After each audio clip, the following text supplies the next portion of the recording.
April 17ಕ್ಕೆ ಕೊನೆಗೊಂಡ ವಾರದಲ್ಲಿ ಭಾರತದ ವಿದೇಶಿ ವಿನಿಮಯ ಮೀಸಲು ನಿಧಿಯು 2.3 ಬಿಲಿಯನ್ ಅಮೆರಿಕನ್ ಡಾಲರ್ ಹೆಚ್ಚಳವಾಗಿದ್ದು ಒಟ್ಟು ಮೊತ್ತ 703 ಬಿಲಿಯನ್ ಡಾಲರ್ ಗಡಿ ದಾಟಿದೆ ಎಂದು ಭಾರತೀಯ ರಿಸರ್ವ್ ಬ್ಯಾಂಕ್ ತಿಳಿಸಿದೆ.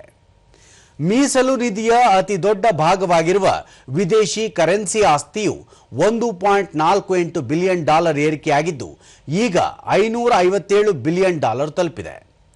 ಚಿನ್ನದ ಮೀಸಲು ನಿಧಿಯು 790 ಮಿಲಿಯನ್ ಡಾಲರ್ ಏರಿಕೆಯೊಂದಿಗೆ 122 ಬಿಲಿಯನ್ ಡಾಲರ್ ದಾಟಿದೆ ಎಂದು ಹೇಳಿದೆ.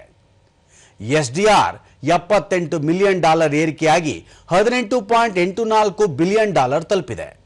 ಅಂತಾರಾಷ್ಟ್ರೀಯ ಹಣಕಾಸು ನಿಧಿಯಲ್ಲಿನ ಭಾರತದ ಮೀಸಲು ಮೊತ್ತ 14 ಮಿಲಿಯನ್ ಡಾಲರ್ ಏರಿಕೆಯಾಗಿದ್ದು ಪ್ರಸ್ತುತ 4.87 ಬಿಲಿಯನ್ ಡಾಲರ್ ಆಗಿದೆ. ಸತತ ಮೂರನೇ ವಾರವೂ ಭಾರತದ ವಿದೇಶಿ ವಿನಿಮಯ ಮೀಸಲು ಏರಿಕೆ ಹಾದಿಯಲ್ಲಿರುವುದು ದೇಶದ ಆರ್ಥಿಕ ಭದ್ರತೆಯ ದೃಷ್ಟಿಯಿಂದ ಉತ್ತಮ ಬೆಳವಣಿಗೆಯಾಗಿದೆ ಎಂದು ಆರ್ಬಿಐ ತಿಳಿಸಿದೆ.